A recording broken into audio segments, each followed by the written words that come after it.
चलिए अब हम लोग शुरू करते हैं पाल वंश। ठीक है, तो पाल वंश के लिए आपको बस यही वीडियो देखना है और आपका हो जाएगा पाल वंश, कर्नाट वंश, सेन वंश, ओइनर वंश। पहले पाल वंश बढ़ते हैं। पहले तो ये है कि इस पाल राजा ने क्या क्या बनवाया, इसका हमें वो लिस्ट दे दी है। जैसे देवपाल, तो देवपाल क्या किया है कि ये थर्ड राजा था, इसने अपना राजधानी मुंगेर को बनाया था। कैसे याद रखेंगे, तो देवपाल से देवी याद रखो, तो देवी वहाँ कहाँ रहती है, मुंगेर में, बस याद हो गया। फिर यहाँ पर है कि देवपाल ने नालंदा में बौद्ध विहार का भी निर्माण कराया था। कहाँ पे, नालंदा में। इस बौद्ध विहार के निर्माण के लिए वो 5 गांव को दान में दिया था। कितना गांव को, 5 गांव को, ना कि 500 गांव को। अच्छा, ये कैसे दिया था दान में, एक सेकेंड। हाँ, ये कैसे दिया था दान में, तो जावा के शैलेंद्र वंश का जो शासक है बलपुत्र देव, उनके बोलने पे ये आग्रह किया देवपाल से, तो ये देवपाल ने नालंदा में क्या किया, 5 को गाँव दान दे दिया। अभी जो कहानी है पूरा, इसको लिंक कैसे करेंगे, तो इसका ट्रिक है कि जब राजा शैलेंद्र ने देव से, कौन है, देवपाल, देवपाल से बोला नालंदा में बनाइए, तो नालंदा में देव ने भी दान दिया। ट्रिक समझ में आया, तो हो गया। अब जो दूसरा है वो है गोपाल। गोपाल क्या किया, ओडनपुरी विश्वविद्यालय का निर्माण किया। और नालंदा का जो राजधानी है, जो सबसे पाल का जो राजधानी सबसे शुरुआत में था, वो ओडनपुरी ही था, सबसे आरंभ में राजधानी।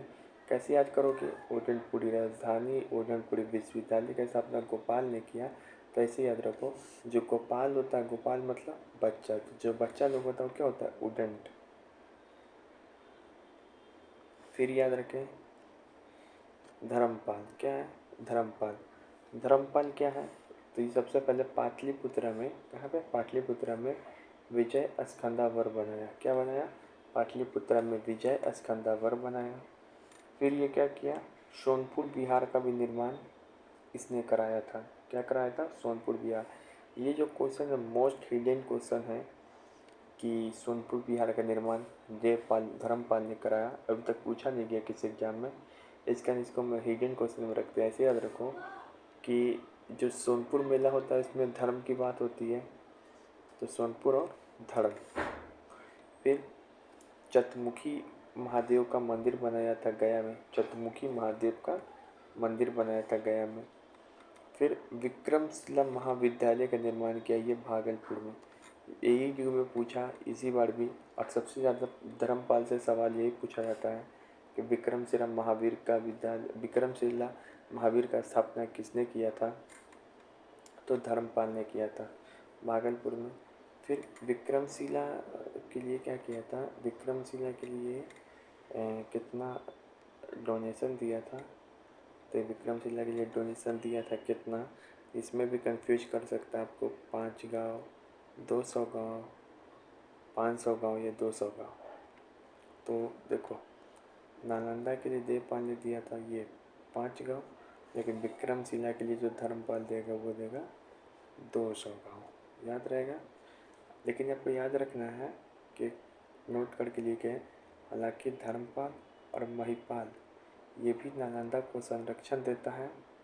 धर्मपाल भी यानी नालंदा भी योगदान दिया, महिपाल भी, आगे के शासक भी नालंदा में योगदान दिया है, लेकिन मेनली जो काम किया है नालंदा के ऊपर वो किया है सिर्फ देवपाल मेनली। ठीक है, अब यहाँ पे हम लोग देखते हैं, यहाँ पे हमने स्लाइड बनाया है, यहाँ पे हमने स्लाइड बनाया है किस पाल के दरबार में कौन था। तो धर्मपाल के दरबार में कौन क्या था, आपको 3 आदमी देखने के लिए मिलेगा। एक बोलेगा प्रसिद्ध मूर्तिकार कौन था, विट्ठल और धीमन। धर्मपाल के आध्यात्मिक गुरु कौन थे, तो हरिभद्र थे। कैसे याद रखोगे, तो हरि और धर्म, धार्मिक आदमी होता है हरि, उसका याद रखोगे कि जो हरिभद्र है वो जब आपको एक चित्र दिखाया जाता है सहस्त्रिका प्रज्ञा परमिता, उसी के ऊपर क्या लिखा था, टीका लिखा था हरिभद्र। सहस्त्रिका प्रज्ञा परिमिता पे ये टीका लिखा था हरिभद्र, और ये आध्यात्मिक गुरु भी था धर्मपाल का। फिर तीसरा पूछा जाता है कि धर्मपाल ने जो विक्रमशिला विद्यालय बनाया तो उसका प्रिंसिपल किसको बनाया, तो आचार्य ज्ञानपीठ को। किसको बनाया, आचार्य ज्ञानपीठ को। ठीक है, अब आते हैं देवपाल के दरबार में कौन कौन रहता था, ये कौन क्या है। तो देवपाल ने नालंदा महाविहार का अध्यक्ष किसे बनाया। अब ये वाला क्वेश्चन इम्पोर्टेंट है, आपको लगेगा यहाँ पे भी क्या होगा, ये ज्ञानदेव और सॉरी ज्ञानपीठ हो गया आंसर, नहीं। तो देवपाल जो नालंदा महाविहार के लिए 5 गाँव दान में दिया, तो उसके समय जो देवपाल है किसको वहाँ का प्रिंसिपल बनाया, तो वो क्या किया, जो देव हैं अफ़गान से एक अफ़गानी आदमी को बुलवाया, वीर देव को, और बोले कि तुम नालंदा का प्रिंसिपल बनो। तो देव ने वीर को बुलाया, देव ने वीर को बुलाया, याद रहेगा, नालंदा का प्रिंसिपल बनने के लिए। अब विक्रमशिला का प्रिंसिपल कौन था, तो ज्ञानपीठ। अच्छा, इसके दरबार में 2 वो आदमी और रहता था दरबारी, एक है दर्भपन्नी, एक है केदार मिश्रा। इसी के देवपाल के दरबार में ही लोकेतेश्वर ग्रंथ के रचयिता ब्रजदत्त भी रहते थे। लोकेतेश्वर ग्रंथ के रचयिता ब्रजदत्त। अब कई बार सवाल आपको पाल राजाओं के क्रम से भी पूछा जाता है, पाल राजाओं के क्रम से भी। एक तो संस्थापक पूछा जाता है कौन है, तो गोपाल है, लेकिन ऑप्शन में कई बार कंफ्यूज किया जाता है गोविंद पाल के नाम से, तो गोविंद पाल नहीं है भाई, गोपाल है। दूसरा धर्मपाल है, तीसरा देवपाल है, चौथा महिपाल है। और जो महिपाल है इसको पाल वंश का सेकंड संस्थापक भी माना जाता है। ठीक है, देखो ये महिपाल है, महेंद्र पाल नहीं। ठीक है, सेकंड कर। फिर रामपाल भी है, रामपाल क्या है, ये अंतिम शासक है पालों का। ठीक है, तो ये हो गया। और यहाँ पे हमने बनाया है किस पाल शासक का पंगा किसके साथ हुआ। तो पहले देखते हैं धर्मपाल। धर्मपाल का पंगा किसके साथ हुआ, फिर धर्मपाल ने कहाँ तक साम्राज्य फैलाया। तो अगर आपसे पूछा जाए सबसे पहला वो पाल शासक बताइए जिसने त्रिपक्षीय संघर्ष में भाग लिया, तो धर्मपाल। धर्मपाल अपने धर्म बचाने हेतु सबसे पहला पाल शासक था जिसने त्रिपक्षीय संघर्ष में पंगा लिया। अब जब पंगा लिया तो इसका 2 परिणाम आया। पहला परिणाम अच्छा वाला था, दूसरा परिणाम खराब है। पहला परिणाम क्या हुआ कि उस युद्ध में क्या किया, ये इंदिरा युद्ध को हरा के धर्मपाल, और चक्रा युद्ध को जो इसका अपना आदमी था धर्मपाल का, उसको वहाँ पे कन्नौज में बैठाया। जब कन्नौज में बैठाया तो कन्नौज में इसका विजय माना गया, खूब दरबार लगाया और अपने आप को उत्तरापथ का स्वामी के नाम से उपाधि भी लिया कि हम कन्नौज जीत गए तो हम उत्तरापथ स्वामी है।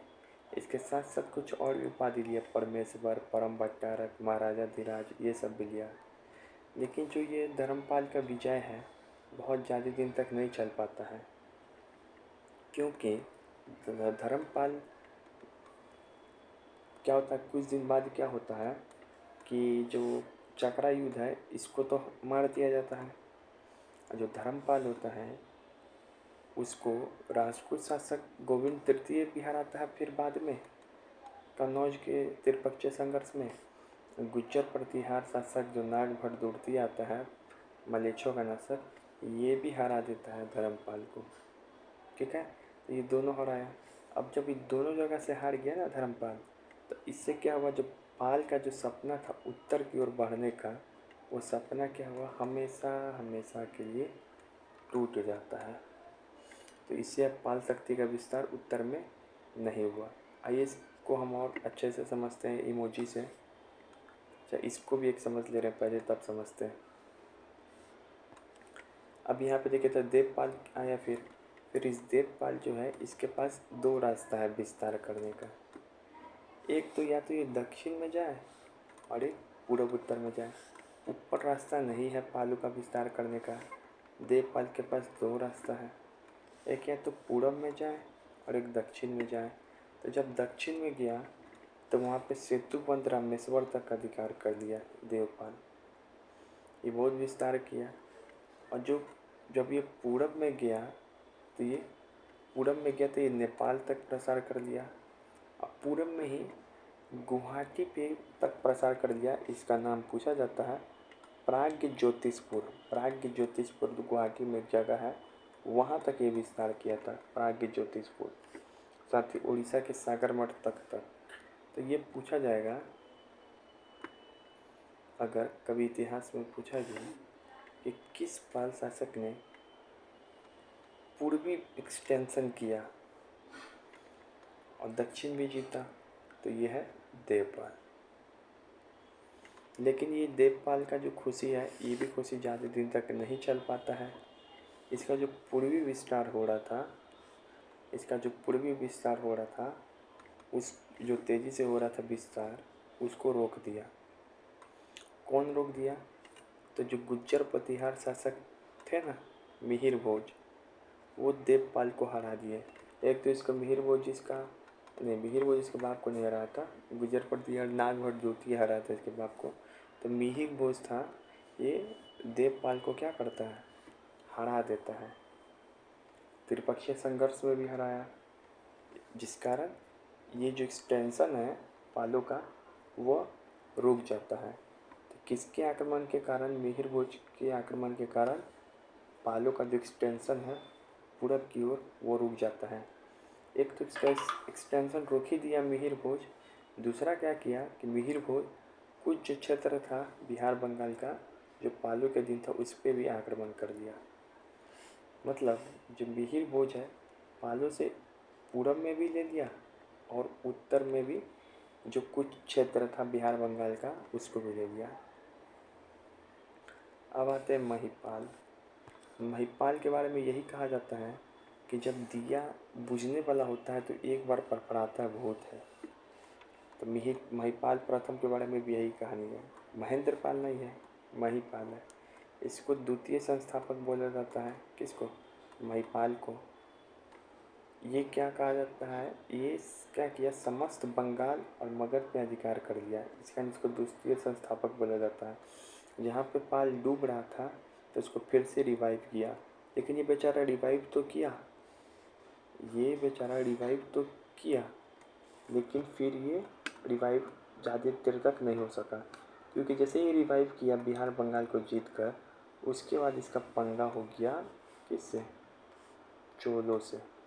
तो एक तरफ थे पाल जिसमें थे महिपाल, एक तरफ थे चोल जिसमें थे राजेंद्र फर्स्ट।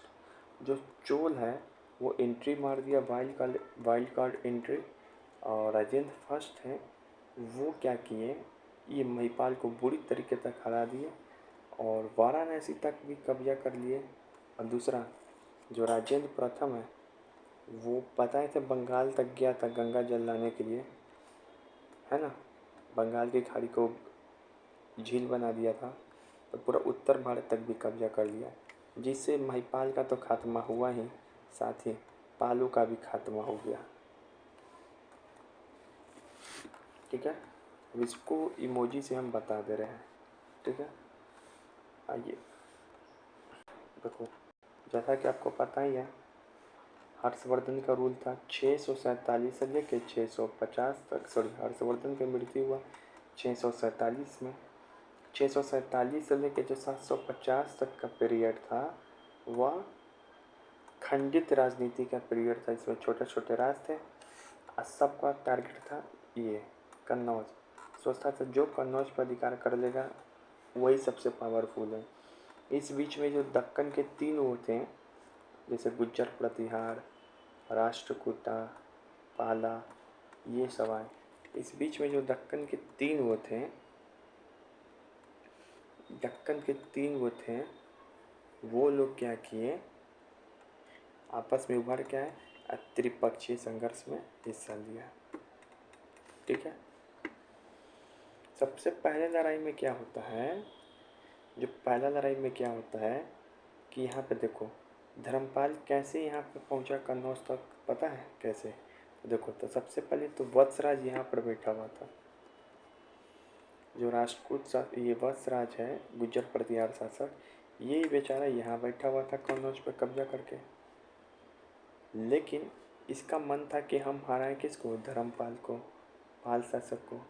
तो ये जैसे ही हराने जाता है, इसको क्या करता है कि जो ध्रुव राठी है बीच रास्ता में ही वत्सराज को मार देता है। और वत्सराज को मार देता है, लेकिन ये जो ध्रुव राठी है ये यहाँ कन्नौज पे नहीं जाता है, ये अपना साउथ में चला जाता है अपना शासन संभालने के लिए। अब जो ये जगह हो गया वैकेंट, वत्सराज हो गया ख़त्म। तो जब ये जगह हो गया वैकेंट, तो धर्मपाल जाके यहाँ पे इंदिरा युद्ध को हरा दिया। इंदिरा युद्ध को हरा के चक्रा युद्ध को बना दिया, उत्तरापद स्वामी का पद ले लिया। यहाँ तक तो बहुत बढ़िया है। धर्मपाल जी पहुँच गए बिना कुछ किए ही, इसका सामना भी किए, बिना इसका सामना किए, बिना इसका सामना किए पहुँच गए किस्मत से। लेकिन ज़्यादा खुश होने की बात नहीं है। जब धर्मपाल जी पहुँच गए तो अपना विस्तार पूरा यहाँ तक किए धर्मपाल जी, कन्नौज वगैरह में भी गए, ठीक है। लेकिन फिर क्या होता है, धर्मपाल जी के बुरे दिन आने स्टार्ट होते हैं। बाद में क्या होता है कि एक गुज्जर प्रतिहार शासक जो वत्सराज के बाद आते हैं, वो हैं नागभट्ट द्वितीय। ये भी धर्मपाल जी को हरा देते हैं। और जो गोविंद तृतीय है राष्ट्रकूट शासक, तो गोविंदा भी धर्मपाल जी को हरा देता है। ये दोनों मिलकर धर्मपाल जी को हरा दिए। अब बताओ, जो पालों का एक्सटेंशन इधर हो रहा था वो रुक जाता है, उत्तर में भी जो हो रहा था वो रुक जाता है। पालों के पास केवल दो मौका है, एक तो भैया आप इधर नॉर्थ ईस्ट की तरफ एक्सटेंशन करें, और एक थोड़ा मोड़ा साउथ की तरफ कर सकते हैं। तो इसी एक्सटेंशन के चक्कर में नॉर्थ ईस्ट में प्रज्ञा ज्योतिषपुर यानी कि गुवाहाटी तक देवपाल बढ़ा। कौन बढ़ा? देवपाल बढ़ा। असम तक किया, उड़ीसा तक किया, नेपाल तक किया एक्सटेंशन, और नीचे में रामेश्वर सेतु तक किया कुछ। लेकिन ये भी देखा नहीं गया किससे, ये जो विस्तार है मिहिर भोज से, ये भी नहीं देखा गया। अब जो मिहिर भोज है ये क्या किया, देवपाल को हराया, और ये सारा जो लोकेशन था इस पे अब मिहिर भोज का कब्जा हो गया। साथ में ऊपर भी मिहिर भोज का कब्जा हो गया, ठीक है। लेकिन इसके बाद फिर आया था कौन? महिपाल। तो वो थोड़ा रिवाइव करता है, ठीक है, मगध और बिहार के क्षेत्र को पुनः जीतता है। लेकिन नीचे से चोल आता है, राजेंद्र प्रथम, तो ये भी सपना पूरा ख़त्म। इस तरीके से ये है। अब ये देखो, अगर तुमसे कभी पूछा जाए कि जो पाल वंश के शासक हैं क्या उनका साउथ ईस्ट एशिया के साथ संबंध था? हाँ, कल्चरल भी था, व्यापारिक भी था, धार्मिक भी था, सब तरीके से था, ठीक है। तो बोलना है क्योंकि यहीं का जो श्रीलंका का शासक है, जावा, श्रीलंका का नहीं, सॉरी, ये जो शैलेंद्र है वो जावा का शासक है, उसके साथ संबंध था।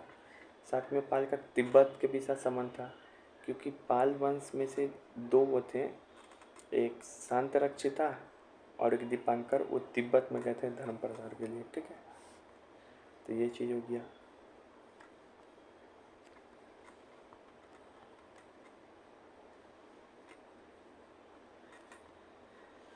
अब जो हम लोग जानते हैं पाल शासक को जानने का सोर्स क्या क्या है, तो ये 3 सोर्स है।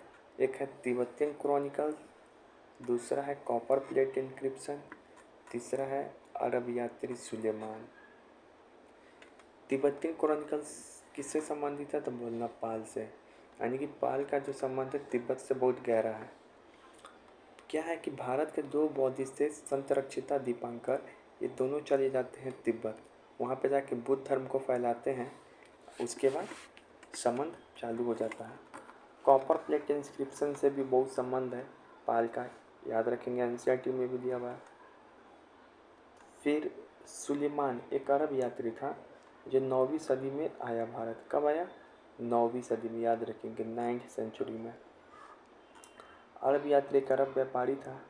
उसने दौरा किया पाल साम्राज्य में भी और गुज्जर प्रतिहार मिहिर भोज में भी, ठीक है ना। मिहिर भोज के समय भी किया। मिहिर भोज के समय कौन था शासक? देवपाल था। तो समझो देवपाल के आसपास ये दौरा किया। तो जो सुलेमान है वो गुज्जर प्रतिहार शासक मिहिर भोज को बौड़ा बोला, और जो पाल साम्राज्य के शासक है उसके लिए रूहमा रूहमा रूहमा सब प्रयोग किया। बोला जाता है कि जो धर्मपाल का नाम है उसका शॉर्ट फॉर्म है धर्मा।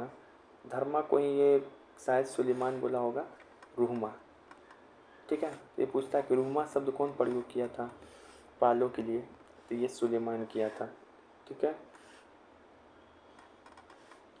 अब एक जो और है अरब यात्री, ये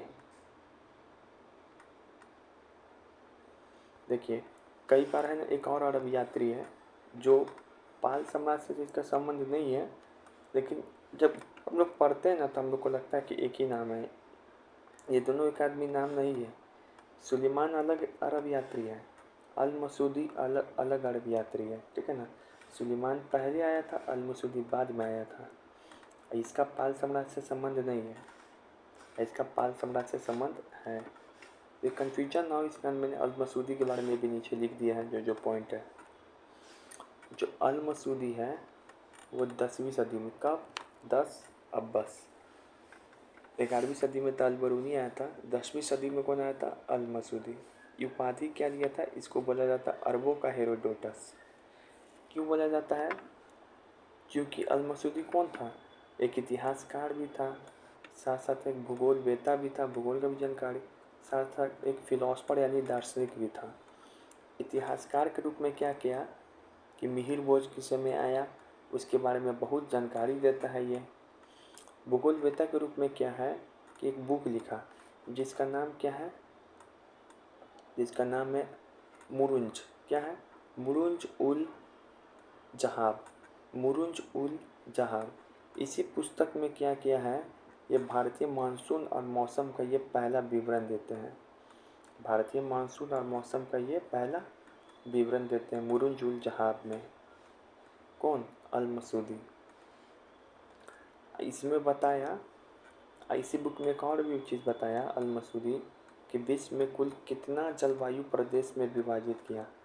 तो पूरे वर्ल्ड को 14 जलवायु प्रदेश में विभाजित किया, ठीक है। तो ये है अल मसूदी के बारे में। अब आइए कॉन्सेप्ट कुछ और देख लेते हैं। एंशिएंट हिस्ट्री हर्षा के मृत्यु तक पढ़ते हैं 647 तक, और मीडिएवल हिस्ट्री कर्नाटिक वॉर तक पढ़ते हैं। पहला कर्नाटिक वॉर जो 1746 में हुआ था वहाँ तक।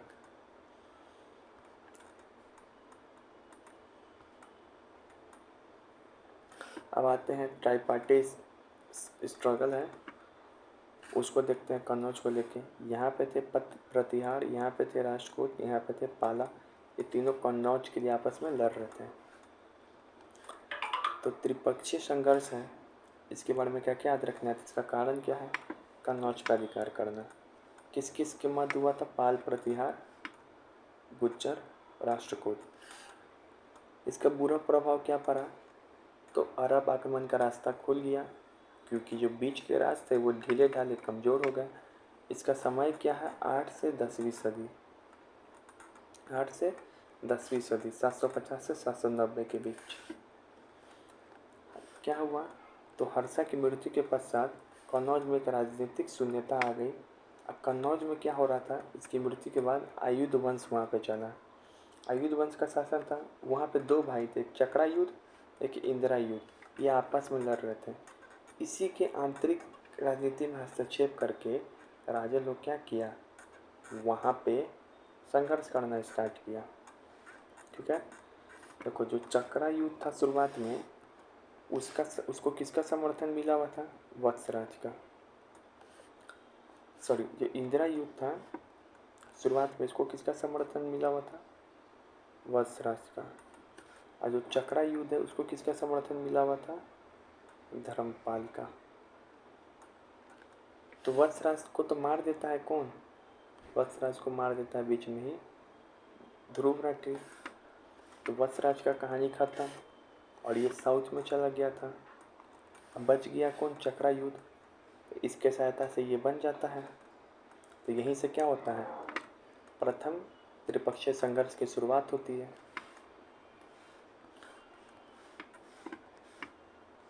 अब जो यहाँ पे त्रिपक्षीय संघर्ष में सबसे अधिक बार कौन विजय हुआ? तो राष्ट्रकूट। कैसे याद रखोगे? ये हर बार विजय हुआ क्योंकि हर बार दुश्मन को कूट देता है। फिर यहाँ पे त्रिपक्षीय संघर्ष में सबसे अधिक बार पराजय होने वाला कौन है? तो पाल वंश। पता ही है, धर्मपाल भी हार जाता है। किससे? नागभट्ट द्वितीय और गोविंदा से। देवपाल भी हार जाता है। किससे?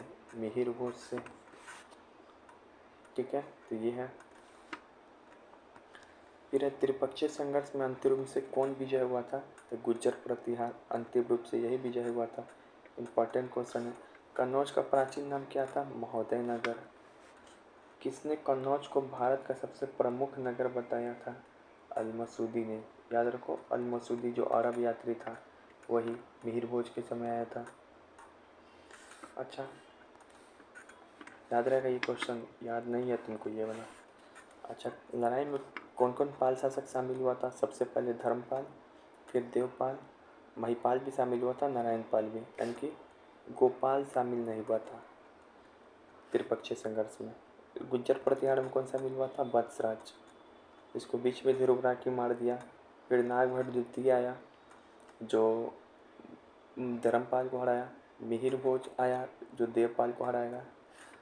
फिर राष्ट्रकूटों में कौन कौन शामिल हुआ था?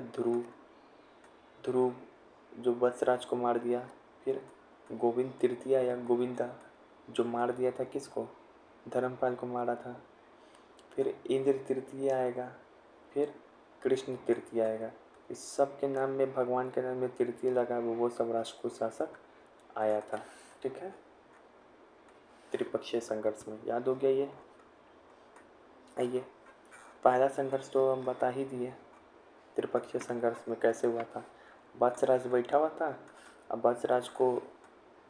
वत्सराज किसको बैठाना चाहता था? इंद्रयुध को। लेकिन वत्सराज को बीच में ही मार दिया तो धर्मपाल चक्रायुध को बैठा दिया। ठीक है ना? और ध्रुव ने क्या किया? फिर धर्मपाल और वत्सराज दोनों को पराजित करके हटा दिया। दूसरा संघर्ष क्या होता है? ये जो राष्ट्रकूट शासक गोविंद तृतीय है और नागभट्ट द्वितीय, वो दोनों धर्मपाल को मारते हैं। ठीक है, फिर तीसरा संघर्ष क्या होता है? तो मिहिर भोज है वो देवपाल से लड़ता है। चौथा संघर्ष क्या है? तो मिहिर भोज और नारायणपाल के बीच में युद्ध होता है जिसमें मिहिर भोज फिर से विजय होगा। पांचवा संघर्ष क्या है? तो जो महिपाल है और इंद्र तृतीय है उसके बीच में होता है।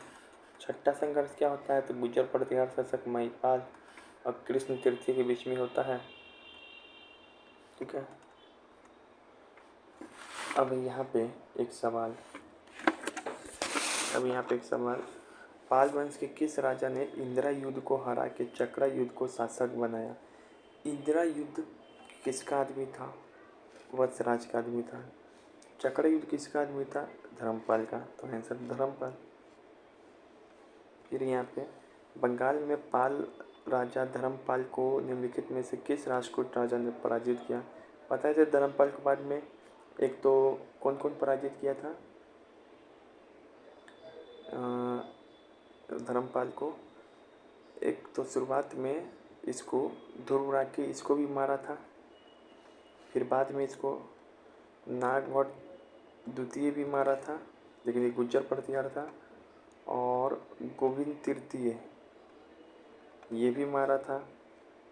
तो ये भी आंसर में ध्रुव का भी नाम दिया हुआ है और गोविंद तृतीय का भी नाम दिया हुआ है। तो अगर दोनों का नाम दिया रहे तो जो पहले हराया था उसका नाम लिखेंगे ध्रुव। ठीक है, अब यहाँ पे त्रिपक्षीय संघर्ष की शुरुआत किस राजवंश के द्वारा की गई? तो त्रिपक्षीय संघर्ष की शुरुआत जो की गई थी वत्सराज के द्वारा की गई थी। धर्मपाल के द्वारा नहीं, वत्सराज के द्वारा, क्योंकि सबसे पहले कन्नौज पे इंदिरा युद्ध का साथ देख के वत्सराज ही तो ऊपर बैठा हुआ था। याद आ रहा है वो इमोजी? त्रिपक्षीय संघर्ष के दौरान पाल वंश की ओर से कौन सा शासक मुख्य रूप से शामिल था जिसने कन्नौज पर अधिकार किया? तो धर्मपाल ही शामिल था। वही जो कन्नौज पर अधिकार किया था, उसके बाद तक कन्नौज पर कोई अधिकार नहीं कर पाया पाल शासक। त्रिपक्षीय संघर्ष में अंतिम रूप से सफलता राजवंश को मिली। तो अंतिम रूप से सफलता मिली थी गुज्जर प्रतिहार को। बहुत बार जीता कौन? राष्ट्रकूट। सबसे ज़्यादा बार हारा पाल। अब ये सवाल है, लेंदी सवाल है त्रिपक्षीय संघर्ष के ऊपर कि इस संघर्ष की शुरुआत पाल शासक धर्मपाल ने कन्नौज पे के शासक इंदिरा युद्ध को हरा के किया। बिल्कुल सही है ये स्टेटमेंट।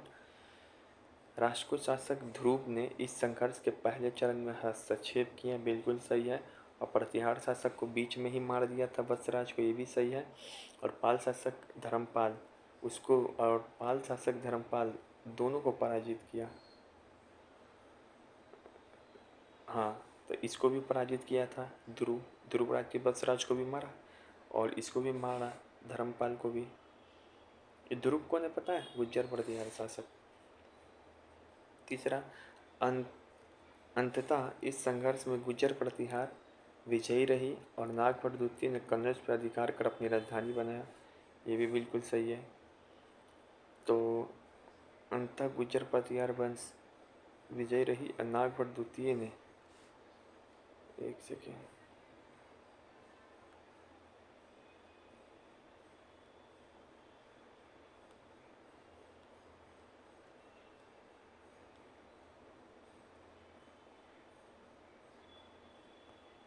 यहाँ पे तो तीनों स्टेटमेंट सही है। पहला स्टेटमेंट के बारे में क्या कर रहा है? देखो, ये पहला स्टेटमेंट गलत है, ये तीनों सही है। मतलब ये सही है, ये सही है। ये शुरुआत की जब भी बात हो ना, तो शुरुआत कौन किया था? धर्मपाल नहीं। पहला पाल शासक बोले तो जरूर है धर्मपाल, लेकिन शुरुआत में बैठा हुआ कौन था ऊपर कन्नौज पे जाके? वत्सराज। कौन बैठा हुआ था? वत्सराज। तो शुरुआत जब भी बोले तो वो वत्सराज किया था। तो यही का ये स्टेटमेंट गलत है। बहुत अच्छा सवाल है, ठीक है।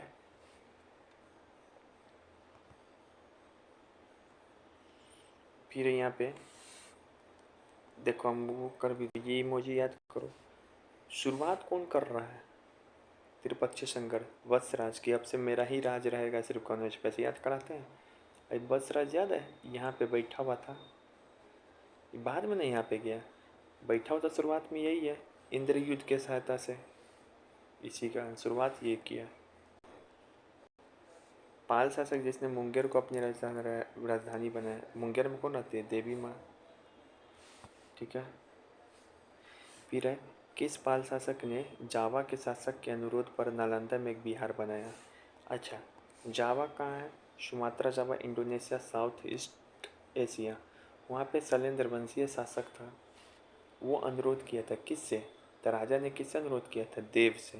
तो देव ने कौन सा चीज़ बनाया? नालंदा। नालंदा के लिए क्या किया? गांव दान दिया। कै वो गांव? 5 गांव। वही सवाल था। धर्मपाल ने नालंदा में महावीर में कितना गांव दान दिया? अभी इसमें कंफ्यूज होता है, ठीक है। देखो, धर्मपाल जो है ये 200 गांव दान दिया था विक्रमशिला के लिए, चाहे नालंदा के लिए ही, ठीक है। किस शासक ने शासनकाल ने शैलेंद्र वंश शासक नालंदा में बौद्ध मत स्थापित किया? देवपाल। सुमात्रा के राजा, सुमात्रा के जो राजा था शैलेंद्र वंश के राजा बलपुत्र देव, देवपाल से अनुमति लेकर कहाँ पे छात्रावास स्थापित किया था? नालंदा में। किस इतिहासकार के अनुसार गोपाल जो है पुंडवर्धन बांगड़ा के क्षत्रिय परिवार से था? तो गोपाल को कौन बोला कि पुंडवर्धन की जो क्षत्रिय परिवार है उससे संबंधित उससे जन्म है? तो तारानाथ बहुत लिखे हैं आपको बंगाल के ऊपर। फिर यहाँ पे इसको ऐसे कर ले रहे हैं दोस्त, क्योंकि इसमें जो सवाल का है देन ऐसे अच्छा लगेगा। किस पाल शासक ने स्वयं को उत्तरापद स्वामी बोला? तो जो कन्नौज पर अधिकार कर लिया, दरबार लगाया था, धर्मपाल। निम्नलिखित में किस पाल शासक ने सोडल में अपनी रचना का उत्तर का स्वामी बोला? सोडल ने अपनी रचना, इसकी रचना क्या है? सोडल। सोडल अपनी रचना, उसमें अपने आप को धर्मपाल उत्तर का स्वामी बोला। धीमन और विट्ठल किसके समकालीन थे? तो धर्मपाल और देवपाल। अरब यात्री सुलेमान ने किस पाल शासक को सर्वश्रेष्ठ माना? बताए थे, सलमान खान आया था इसके समय।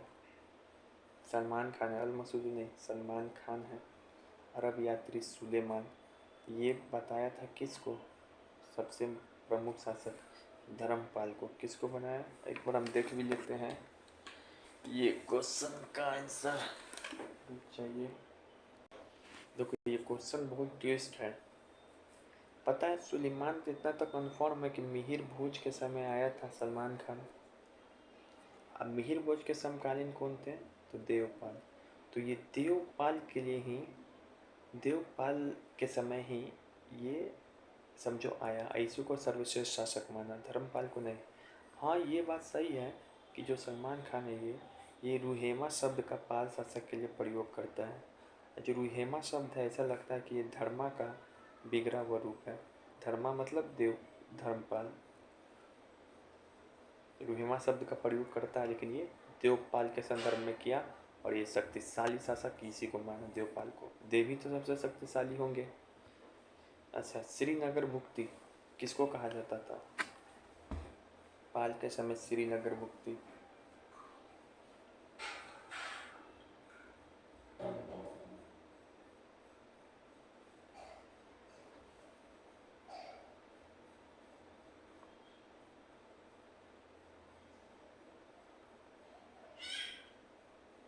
मगध।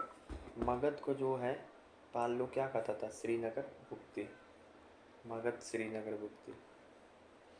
विक्रमशिला विश्वविद्यालय का संस्थापक कौन है? ना जानो, ये क्वेश्चन जो है एग्जाम में हजारों बार हो चुका है। इसका स्थापना किया था 8th सेंचुरी के आसपास धर्मपाल ने। और इसके लिए धर्मपाल ने कितना गांव दान दिया था? तो 200। 1023 ईस्वी में किस पाल शासक ने चोल शासक राजेंद्र प्रथम को हराया? किस पाल शासक को? अच्छा, ये राजेंद्र प्रथम ने हराया। तो राजेंद्र प्रथम से किसका पंगा हुआ था? महिपाल का। महिपाल वही है जो दिया बुझने से पहले फड़फड़ा रहा था। देवपाल का किससे पंगा हो जाता है? मिहिर भोज से। धर्मपाल का किससे पंगा हुआ था? ध्रुव राठी से, गोविंदा से और नागभट्ट द्वितीय से।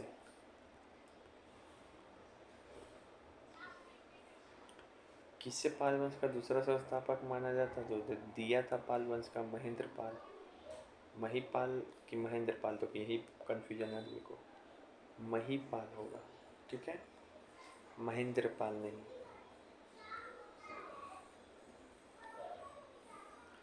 बिहार का कांस्य मूर्ति बनाने की उन्नत शैली किस काल में विकसित हुई? तो कांस्य मूर्ति बनाने में सबसे आगे में था बिहार में पाल था। इनके बारे में एक आलोचना की जाती है कि इनकी मूर्ति में जो है लौकिक यानी कि ऊपर पारलौकिक बातें ज़्यादा था, ठीक है ना। लौकिक बातें ज़्यादा था कि पारलौकिक। ये सोचो, किस शासक ने नालंदा बिहार को आर्थिक अनुदान दिया? आर्थिक अनुदान किसने किसने दिया था? हर्ष ने तो दिया ही था, धर्मपाल ने भी दिया और देवपाल ने भी दिया। ये दोनों पाल शासक भी नालंदा के लिए काम किए हुए, और हर्ष तो किया ही हुआ। पालकालीन कांस्य प्रतिमाएं सांचे पे ढाली जाती थी, ये लाइन सही है। इसका प्रमाण कहाँ से मिला है? तो नालंदा से बिल्कुल मिलेगा। और एक कुकड़ीहार जो गया में एक जगह है वहाँ पर भी। धर्मपाल के बाद किस पाल शासक ने त्रिपक्षीय युद्ध में भाग लिया, त्रिपक्षीय युद्ध में भाग लिया धर्मपाल के बाद। धर्मपाल के बाद कौन आता है? देवपाल आता है, फिर महिपाल आता है। अब यहाँ पे आ गया, यहाँ पे बोल रहा है मध्यकालीन भारत में इस प्रकार की पांडुलिपियां मुख्य रूप से किस सामग्री के ऊपर बनाई जाती थी? कोई भी पांडुलिपियां ताड़ के पत्र पे बनाए जाते थे। अष्टहस्तिका प्रज्ञा परमिता शब्द का अर्थ क्या है? 8,000 पंक्तियों का ज्ञान पूर्णतया करने वाला आदमी। और ये जो है अष्टहस्त्र प्रज्ञामिता की रचना किस प्रसिद्ध विद्वान ने की थी? तो हरिभद्र ने किया था। हरिभद्र किसका राज्य का भी था? तो धर्मपाल का। हरि धर्म, याद है? ये देखो ये सवाल कितना अच्छा है। ये पाल राजवंश के संदर्भ में सही कथन चुने। तो खलीमपुर शिलालेख पाल वंश का एक महत्वपूर्ण स्रोत है। बिल्कुल, खलीमपुर शिलालेख से धर्मपाल के बारे में जानकारी मिलता है। एक है मुंगेर अभिलेख, वो भी पाल वंश के बारे में जानकारी देता है। इस मुंगेर अभिलेख से देवपाल के बारे में जानकारी मिलता है कि देवपाल ने मुंगेर को अपना राजधानी बनाया। पाल शासकों ने कुछ उपाधियाँ ली, जैसे परमेश्वर, परम भट्टारक, महाराजाधिराज, उत्तरपद स्वामी। ये तीनों उपाधि, चार उपाधि लिया था धर्मपाल। गोविंद पाल पाल वंश का संस्थापक है। अब ये देखो, ये स्टेटमेंट जो इसी गाने में सवाल का चुने, ये दिखने में तो लग रहा होगा सही है, लेकिन गलत है भाई। गोविंद पाल नाम है उसका कि गोपाल है? यही नाम में फंसाता है, तो नाम में नहीं फंसना, गोपाल है। विक्रमशिला विश्वविद्यालय धर्मपाल द्वारा निर्मित, सही है। तो यही स्टेटमेंट गलत है, ठीक है ना। अब आते हैं राजाओं को सजाना है। पहले कौन आया? गोपाल। फिर कौन आया? धर्मपाल। फिर कौन आया? देवपाल। फिर कौन आया सर?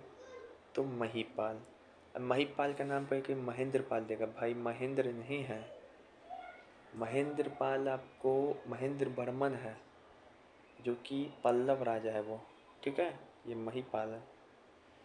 उसके बाद नारायण पाल, ये सब विग्रह पाल। फिर लास्ट में एक आएगा शासक रामपाल, जो अंतिम पाल शासक है। आइए अब यहाँ पे क्वेश्चन अल मसूदी के ऊपर है। अरबों का हेरोडोटस किसको बोला जाता है? तो अल मसूदी को, क्योंकि ये जो है भारतीय मौसम के ऊपर, मानसून के ऊपर ये बहुत बात बोले हुए हैं। अल मसूदी कब आए थे? 9 से 10 में लगभग, 10th सेंचुरी में बोल सकते हैं। 10 बस। अब मौसम के बारे में बताओ, इसे याद कर सकते हैं। ये बताए थे कि इसकी जो पुस्तक है अल मसूदी का, क्या है पुस्तक का नाम? अल मुखरू अल जमान, ऐसे बुक का नाम है। उसमें कुल कितने अध्याय हैं? 33। अल मसूदी ने किस महासागर को गहरे रंग का सागर नाम दिया था? तो अटलांटिक सागर को गहरे रंग का सागर बोला। फिर यहाँ पे अल मसूदी किस शासक के शासनकाल में भारत का दौरा किया था? तो अल मसूदी किया था मिहिर भोज के समय। सलमान खान भी मिहिर भोज के समय आया था। निम्नलिखित में से कौन सी पुस्तक अल मसूदी द्वारा लिखी गई थी? तो एक ब्रह्मांड दर्शन भी लिखा गया था, एक और भी लिखा गया था। अल मसूदी पूरे विश्व के कितने, पूरे वर्ल्ड को कितने भौगोलिक वर्गीकरण में बांटा जलवायु प्रदेश के अनुसार? तो 14। अरब यात्री अल मसूदी ने अपने वृत्तांत में भारत का किन प्रमुख शासकों का क्षेत्र का विवरण दिया है? तो पाल के बारे में दिया ही था, एक प्रतिहार के बारे में, एक राष्ट्रकूट। मतलब ये त्रिपक्षीय संघर्ष के समय ये था, ये बेहुदा त्रिपक्षीय संघर्ष के समय था। और बोला था कन्नौज को सबसे इम्पोर्टेंट नगर, याद आ रहा है ये स्टेटमेंट? तो यही बोला था। बौरा शब्द किसके लिए प्रयोग होता है? तो ये गुजर प्रतिहार शासक।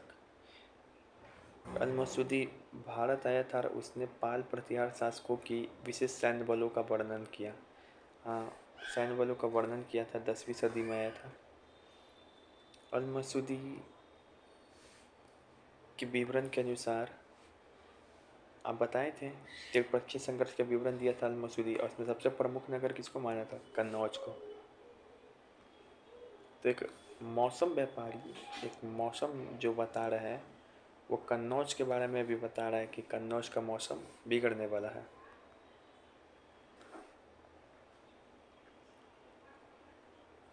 अब यहाँ पर है, किस अभिलेख से यह जानकारी मिलती है कि देवपाल ने दक्षिण में सेतुबंध रामेश्वर तक अपना अधिकार किया? मुंगेर अभिलेख इसी से तो जुड़ा हुआ। देवपाल के शासनकाल के दौरान पाल साम्राज्य में कौन कौन से नए क्षेत्र शामिल हुए? तो ईस्ट का क्षेत्र सब शामिल हो गया। एक तो कामरूप असम उड़ीसा, और एक पूर्वोत्तर में अपना था प्रज्ञा से कुछ करके गुवाहाटी का नाम था, वो वाला क्षेत्र। प्राग्ञ ज्योतिषपुर। देवपाल ने पूर्वोत्तर में किस स्थान तक अपने साम्राज्य का विस्तार किया था? तो प्राग्ञ ज्योतिषपुर। इसका नाम क्या है? गुवाहाटी। देवपाल का शासनकाल था 1815 से 1850। ठीक है। अब आते हैं हम लोग, पाल खत्म, अब लोग आते हैं हम लोग मिथिला बेल्ट। क्या आते हैं?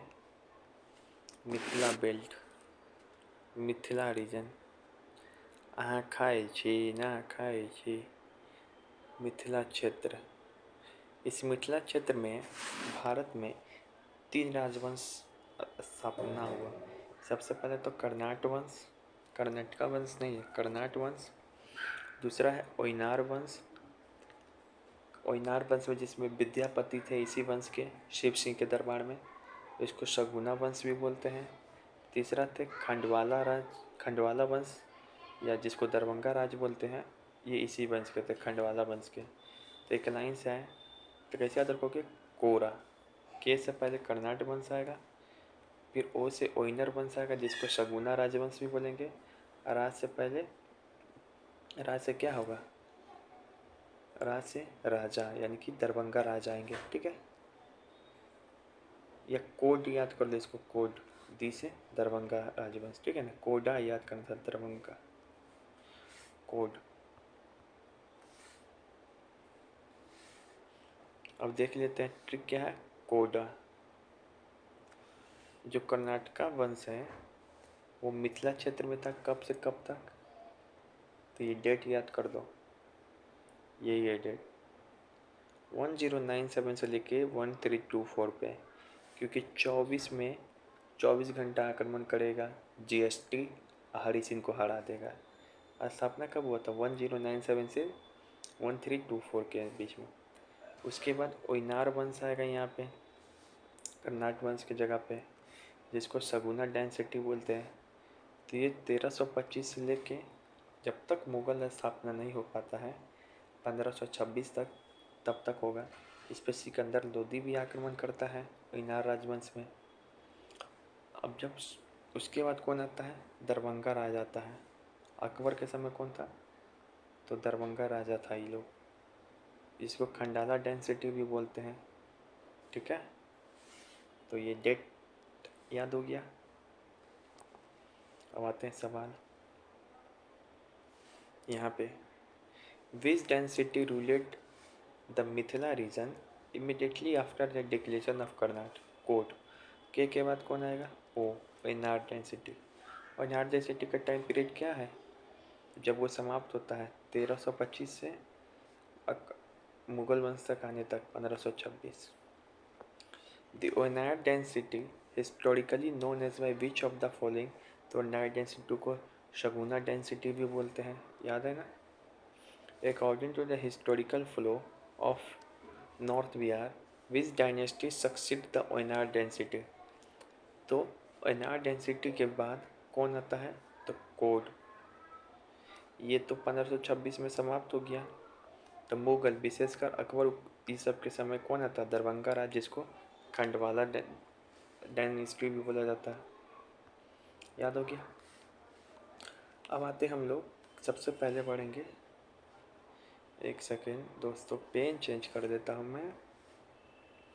सबसे पहले हम लोग का टारगेट है पढ़ना कर्नाट वंश। ठीक है, कर्नाट वंश। हम लोग एक एक सवाल इसमें से थ्योरी का क्या कर देंगे, कवर कर देंगे एमसीक्यू के थ्रू। सरस्वती हृदय लांकर, ये किसकी पुस्तक है? सरस्वती हृदय लांकर, तो ये नटका की पुस्तक है। नटका भले नटका है, लेकिन जो इसका हृदय है सरस्वती माँ दी है, तभी तो ये कर्नाट वंश का क्या बन जाता है, संस्थापक। कब करता है, कब से कब तक? तो 1097 से लेके 1324 तक होता है। नानदेव किस प्रसिद्ध ग्रंथ पे टीका लिखते हैं? तो नाट्य शास्त्र पर भी, नाटक के ऊपर भी नानदेव नौ से नाटक नौ से नाट्य शास्त्र पर भी टीका लिखता है। और ये तो बता ही दिए, सरस्वती हृदय लंकर ये खुद लिखता है नानदेव, मतलब मिथिला के क्षेत्र के राजा पढ़े लिखे भी थे। सुदीप्ति कर्णमित्र की रचना किसके द्वारा की गई है? तो नानदेव के दरबार में थे श्रीधर, उनके द्वारा सुदीप्ति कीमत की रचना की गई है। नेपाल क्षेत्र को जीतने के बाद किसने, मतलब कि नानदेव जो है नेपाल क्षेत्र जीता, तो उसके बाद कौन सा उपाधि लिया था? कर्नाटक भूषण की, ठीक है, कर्नाटक भूषण, मिथिला भूषण नहीं, कर्नाटक भूषण। नानदेव को मिथिला के किस क्षेत्र के विकास के लिए जाना जाता है? तो अनेक लोकराग क्षेत्र है, ना कृषि में किए सुधार, चित्रकला वस्तुकला में नहीं, अनेक लोकराग, वहाँ पे एक कोई परंपरा है मिथिला का, उसको विकसित किए, इसी के लिए इनको जाना जाता है। और कर्नाट वंश का तो ये जितना पढ़े इन सभी में से ही मैंने सवाल बनाया था, ठीक है। अब गंगा देव में से ही सवाल बनाऊंगा। गंगा देव में बस एक ही सवाल याद रखना है कि ये जो क्या किया, मिथिला पंचायती राज व्यवस्था की शुरुआत किया। मिथिला में पंचायती राज व्यवस्था की शुरुआत कौन किया? गंगा देव, ठीक है। और अपना राजधानी कहाँ बनाया था? सिमरगढ़, नेपाल में ही है सिमरगढ़, वहीं पे राजधानी बनाया कर्नाटक वंश ने। मिथिला में पंचायती राज व्यवस्था की शुरुआत कौन किया? तो गंगा देव। कौन किया? गंगा देव। नरसिंह देव के ऊपर ही सारा सवाल बनाऊंगा मैं, आइए। नरसिंह देव किस राजवंश के शासक थे? तो नान्य देव, देव जिसके नाम में लग रहा है। फिर उसके बाद पढ़े हम लोग गंगा देव, अब पढ़े नरसिंह देव, तो ये कर्नाट वंश के थे। बख्तियार खिलजी के बिहार अभियान के दौरान नरसिंह देव ने उसे क्या देकर संतुष्ट किया, सेटिस्फाइड किया? तो जिस समय नरसिंह देव थे उसी समय बिहार में बख्तियार खिलजी का आक्रमण हो जाता है, लेकिन इस आक्रमण को टालने के लिए नरसिंह देव ने क्या किया? नजराना ये उपहार कर दे के वापस किया। नरसिंह देव का अधिकार मुख्य रूप से किन क्षेत्रों पे था? तो तिरहुत और दरभंगा के क्षेत्रों पे। फिर यहाँ पे नरसिंह देव ने एक हिंदू शासक के विरुद्ध किसकी सहायता की? तो उस समय क्या था कि मोहम्मद गोरी, क्या है, मोहम्मद गोरी का आक्रमण हो रहा था नरसिंह देव के समय, तो नरसिंह देव ने इसको साथ दिया और किसको? हिंदू शासक के विरुद्ध, और अपने क्षेत्र का जो खतरा है उसको टाल दिया। तो एक तरफ ये बख्तियार खिलजी को क्या कर रहा है? नजराना दे रहा है।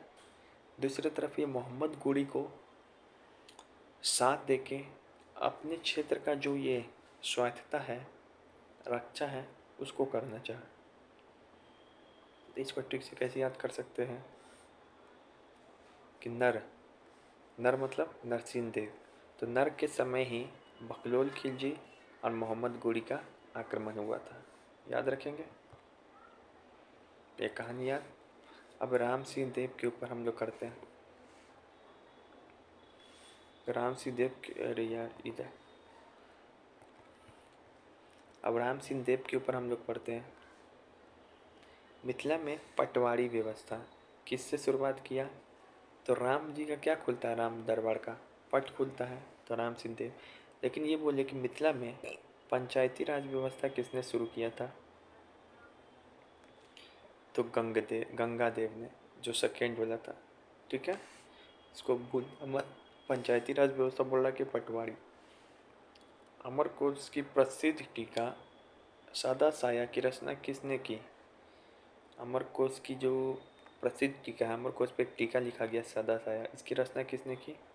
श्रीधर आचार्य। किसने किया? श्रीधर आचार्य। यही का था, ये सब छुपा हुआ सवाल है। तो आचार्य जी थे, वो सादा साया वाला रचना किए। किस तिब्बत यात्री ने राम सीता, तिब्बत यात्री बताए थे ना, धर्मा स्वामी तू करते हुए राम सिंह के दरबार में आया। अब ये बताए थे कि तुर्क सेनापति तुगरुल लुंगन ने के असफल अभियान की चर्चा किसके द्वारा की गई है? तो तुगरुल लुंगन की चर्चा, जो इसका अभियान है उसकी चर्चा कौन किया हुआ है? धर्मा स्वामी किया हुआ है। कैसे याद कराते हैं? तो तिब्बत यात्री धर्मा स्वामी तू करते राम दरबार में आया, ऐसे। राम सिंह देव किस वंश के शासक थे? बताए हैं यार, राम सिंह देव कर्नाटक वंश के थे। जिसके नाम में सिंह लग जाए और प्लस देव लग जाए तो समझना वो कर्नाटक वंश का ही है। अबे हरि सिंह देव। कर्नाटक वंश का अंतिम शासक कौन था? तो हरि अनंता। कैसे? इसी के समय में जीएसटी का मतलब गाय हरी घास खाता है, 24 घंटा खाता है, तो 1324 में आक्रमण। वर्ण रत्नाकर, ये बहुत इंपॉर्टेंट बुक है। वर्ण रत्नाकर के रचयिता कौन है जो हरि सिंह के दरबार में रहते थे? तो वर्ण रत्नाकर लिखे हुए हैं आपको, एक सेकेंड,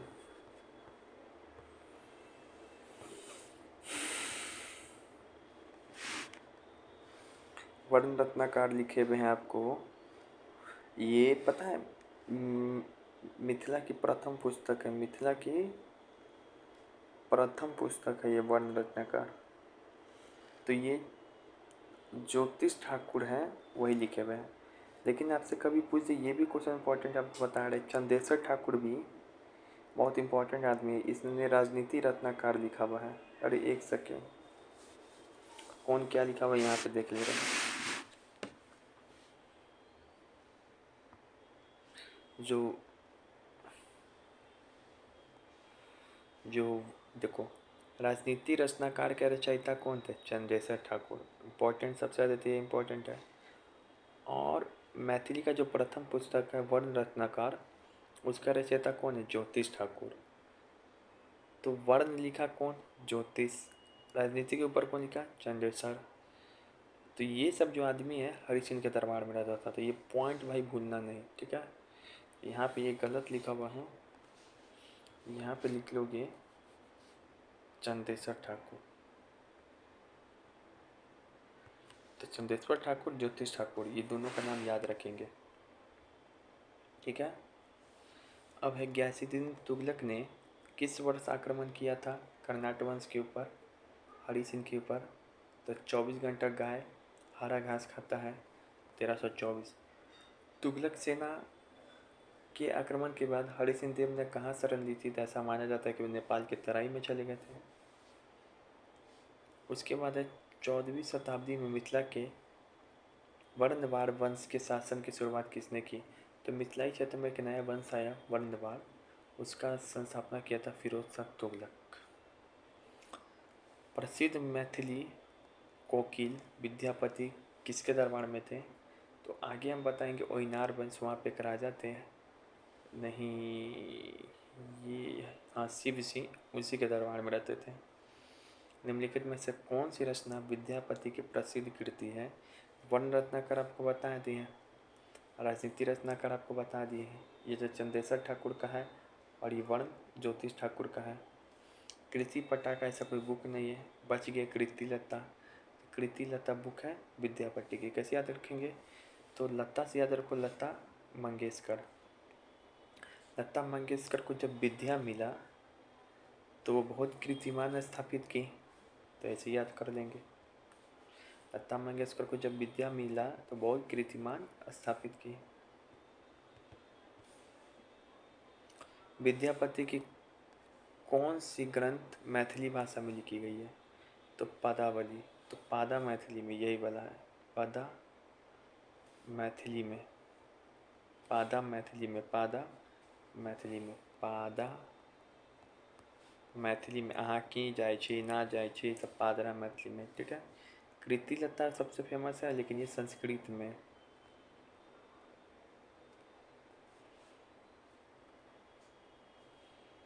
विद्या की प्रसिद्ध रचना कृति लता का कौन सी भाषा है? देखो, अवहट भाषा है। क्या? अवहट। विद्यापति का जन्म कहाँ हुआ था? तो बिस्फी मधुबनी में। यहीं से पुष्पम प्रिया चुनाव लड़ती है, बिस्फी मधुबनी। पदावली के रचयिता कौन है? तो विद्यापति। इसकी भाषा क्या है? तो ये मैथिली, पदावली, ठीक है। महाकवि विद्यापति किस राजवंश से संबंधित थे? अब ये क्वेश्चन बीपीएससी में पूछा तो हम फंस गए थे। हम मार के आ गए थे कर्नाटक। नहीं भैया, ओइनवर वंश के है विद्यापति, ठीक है। ओइनवर वंश के कौन थे? एक राजा थे। कहाँ गया? हट गया।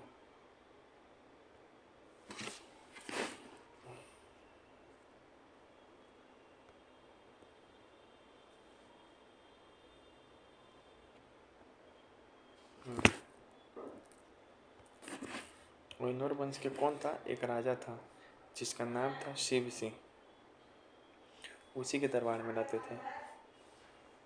अब हम लोग आ गए ओइनर वंश। ओइनर वंश का पहले टाइम पीरियड याद करो। 1325 से लेके जब तक मुग़ल नहीं आएगा तब तक 1526, स्पेशली अकबर के समय। ओइनर वंश को और किस नाम से जाना जाता था? तो सुगौना राजवंश के नाम से जाना जाता था। सुगौना राजवंश। ओइनर वंश का, ठीक है। ओइनर वंश के बारे में हमको क्यों पढ़ना चाहिए? सबसे पहले तो ये जानो, तो यहाँ पे मिथिला के प्रमुख जो है कविदंती पुरुष, जिसका तुलना मिथिला के बीरबल से किया जाता है, गोनू ओझा की कहानी मिलती है। एक महान दार्शनिक गंगेश उपाध्याय भी हमको यहाँ पे देखने को मिलता है। मिथिला के महान दार्शनिक गंगेश उपाध्याय है। फिर से उनके युग में मिथिला भाषा एक प्रतीक कहा जाता है। फिर से विद्यापति की चर्चा मिलती है। फिर से महिला ने भी राज किया था ओइनर वंश में, ठीक है। इस कारण हमको ओइनर वंश इतिहास में प्रमुख हो जाता है। अब आपको याद रखना कि ओइनर वंश के पहले राजा थे कामेश्वर ठाकुर। कौन थे? कामेश्वर ठाकुर, ठीक है। दूसरे राजा थे भोगीबिश्वर, कुछ इम्पोर्टेंट नहीं, ज्ञानेश्वर। फिर कृति सिंह देव थे, ठीक है ना। एक सेकेंड, अब है यहाँ पे ये देख ले रहे हैं। हाँ, तो ये हो गया था, मैंने डिलीट कर दिया। कृति सिंह के समय क्या याद रखना है? कृति सिंह देव के समय, एक तो पहली बात सिंह लगा है, देव लगा है, तो ये नहीं समझना कि ये कर्नाटक वंश का है। इसके समय क्या हो गया? मिथिला राज विभाजन हो गया कृति के चक्कर में। ये सबसे इम्पोर्टेंट नाम लगता है हमको, भव सिंह देव। तो भव सिंह देव के समय क्या था कि ये अविभाजित मिथिला के प्रथम आइनवार शासक हुए, ठीक है। इनका शासन कम समय के ही था, लेकिन इनके दरबार में दो आदमी को देखने को मिलता है, एक तो गोनू ओझा, एक गंगेश उपाध्याय, जो फिलोसफर थे। तो कैसे याद रखेंगे? भवन में गंगेश और गोनू दोनों, भवन में गंगेश और गोनू दोनों, ठीक है।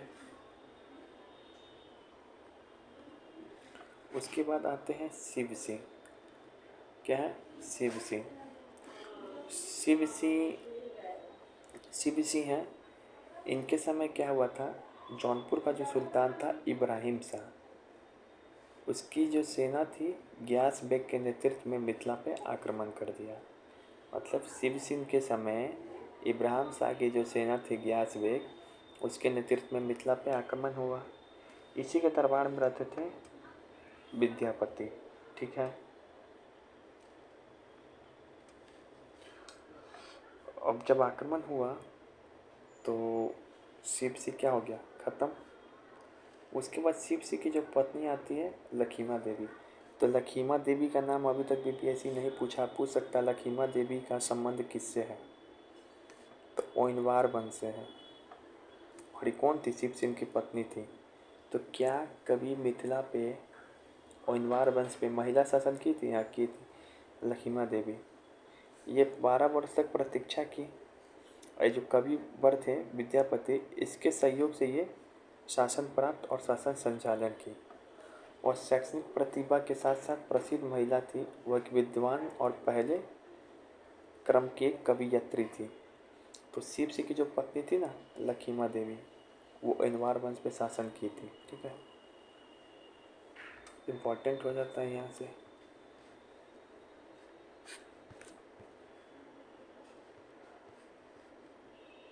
तो मिथिला खत्म। अब जो दरभंगा राज है, खंडवाला डायनेस्टी है, इसके ऊपर हम लोग एमसीक्यू के माध्यम से ही सवाल को सॉल्व करेंगे। ठीक है, दरभंगा राज जिसे खंडवाला वंश भी बोला जाता है, किस मुगल शासक के शासनकाल में इसकी स्थापना हुई थी? तो अकबर के समय बताए थे। खंडवाला राज का संस्थापक यानी कि दरभंगा के प्रथम राजा कौन हुए? तो महेश्वर ठाकुर हुए, महेश ठाकुर। अकबर ने इनको क्या किया था? राजा घोषित किया था 1577 में। किस राजा के शासनकाल में दरभंगा राज बीएचयू की स्थापना के लिए 50 लाख रुपया दिया? तो कामेश्वर सिंह ही देगा दानपुर। निम्नलिखित में से किस दरभंगा नरेश ने लंदन में आयोजित प्रथम द्वितीय गोलमेज सम्मेलन में भाग लिया? यानी कि पहला दूसरा में भाग लिया था कौन? तो कामेश्वर सिंह ही होगा। संविधान सभा के हस्ताक्षर के समय अंतिम महाराजा ने अपने हस्ताक्षर के साथ दरभंगा लिखकर शहर का नाम दर्ज कराया। कामेश्वर सिंह होगा क्या? पांचवा का देखो आंसर।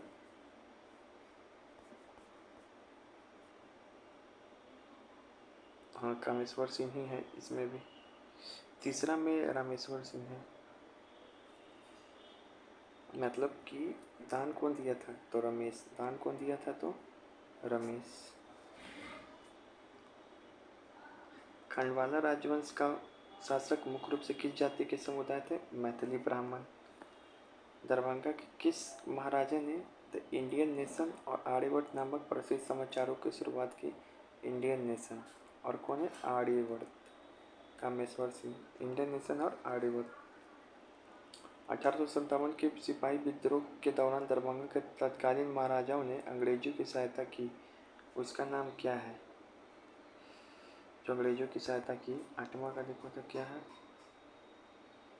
महाराजा महेश्वर सिंह।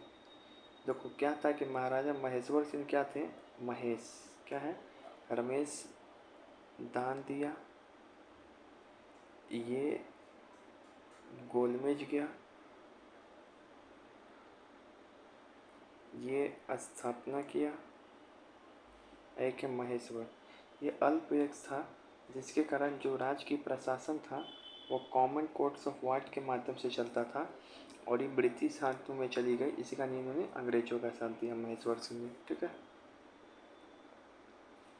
तो महेश्वर सिंह क्या था? छोटा था।